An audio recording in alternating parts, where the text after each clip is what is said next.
Okay, this is Orlando Wilson. What I want to talk about in this video is resumes, CVs, and what you can do for me. Now, I get people sending me resumes, CVs all the time. Start off, let me work out the terminology on this video. Let me use the term resumes. For the Americans in Europe, a resume is called a CV. For the Europeans, a CV in the US is called a resume. Same. But let me use the terminology resume if I can remember. Okay, I get people sending me resumes all the time. I delete them. Why? They're unknown documents from unknown people, an unknown email address. They can be spam, they could be viruses, whatever. Well, they are spam, so they get deleted. If I saved all the resumes I've received over the years, I would have hard drives full of BS from unknown people. Now, I deal with a small group of people, generally people I've known for a number of years. I know personally, and I've worked with personally. You can have the biggest and most shiniest resume in the world written by the best CV writer, resume writer in the world, whatever. It doesn't mean anything to me because it doesn't say if you're trustworthy. I deal with people who are trustworthy. In this business, you have to deal with people that are trustworthy or semi-trustworthy, and to some extent, you know their capabilities. If I don't have somebody in my network, then I'll reach out to people that I know to ask for recommendations. If I can't get a recommended person these days, I'm generally going to say no to the client. I can't do the job. I've had issues in the past, big issues in the past, using semi-known people that prove to be untrustworthy. So these days, there's no need for me to take the risk. If I don't know somebody or get somebody through recommendation, I'm not interested. I'm not going to risk using somebody just because they sent me a CV, a resume. So, as I said, the issue with CVs and resumes, it doesn't say if you're trustworthy. It doesn't say if you're going to turn up drunk or not. It doesn't say if you're going to actually turn up. It isn't going to say if you're going to steal from a client. They don't say if you're going to screw me over and try to take the contract off me. If you're going to try and steal the client. So that's the thing with resumes. They're documents from unknown people. These days, if you're looking for work, I would say you want to put an emphasis on networking. And you want to start meeting people, talking to people, and that way you're going to build trust. And when people see you're personable enough, you're possibly trustworthy, that can open doors for you.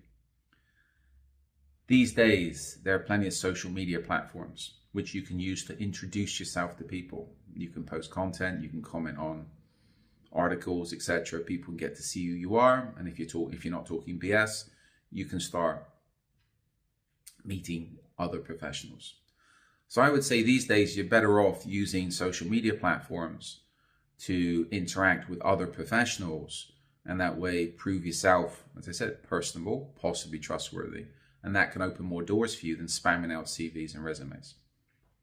To me, CVs and resumes are dated, they're gone.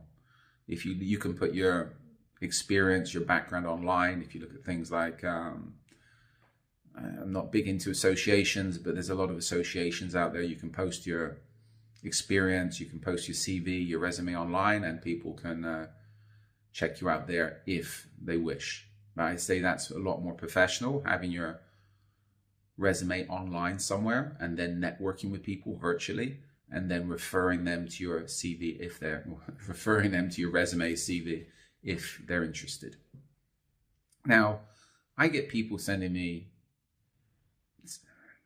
resumes all the time saying, okay, we want to be your instructor, etc. A few I look at. It's like, you know what, screw you. Why do you think I'm going to have an unknown person as one of my instructors? Risk Incorporated, the only way you're going to become a Risk Incorporated instructor is we have to like you first. If we don't like you, you're never going to be an instructor. Put it this way, I've been in this business now over almost 35 years. I work from the moment from the moment I wake up, I look at my phones. My day finishes when I put my phones down at night and I go to sleep. If the phone goes off during the night, sometimes I answer it, so I can be working 24/7. I am working 24/7. And it's been like this for years. So tell me now, why should I give you anything? If you send me an unsolicited document, why should I give you anything? Why should I acknowledge you? You're nothing to me, right? And this is why I said in this video, what can you do for me? And you want to be thinking when you approach people, okay, what can I do for this person? If you just want me to give you a job, if you just want me to give you money, you know what, go somewhere else. Don't waste my time. I've got plenty of other people I've worked with, people we've dealt with a lot of problems together with, people we've taken risks with, people we've dealt with too many issues with, that if I got a choice job, the work is going to go to them. It's not going to go to somebody that sent me an unsolicited document. So again, this is where when you're sending out resumes, be realistic in your expectations and don't be arrogant. I've worked, as I said, I've worked long and hard for my business. Why should I give you anything? What can you do for me that makes you worthy enough for me to actually acknowledge you in the first place? And I'm not being arrogant, I'm being realistic. I'm busy all the time. So why should I acknowledge you? And what can you do for me? If you can't answer those questions, if you just want from me, you know what, put it politely, please go somewhere else. So that's my opinion on CVs, resumes. To me, CVs and resumes these days are dated. If you're entry level, join some associations, get networking, use social media, put out some good content. Don't be arrogant. Don't expect the world to come. Don't be entitled. Don't expect everything from the world, especially if you're entry level. If you're not entry level, be polite, be respectful, be humble. But generally in this business, when people get past entry level, they forget about being respectful and humble. I hope that puts a few things in perspective. So I have a selection of books online. Specifically, there's 3 specifically to do with close protection. There's others out there on various aspects of the security business and also crime fiction. And we're throwing up more and more of these videos.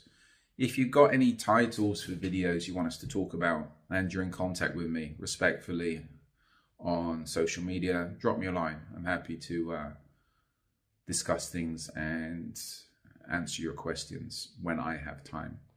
So in the meantime, I wish you good luck with your search for work. Be good, stay out of trouble,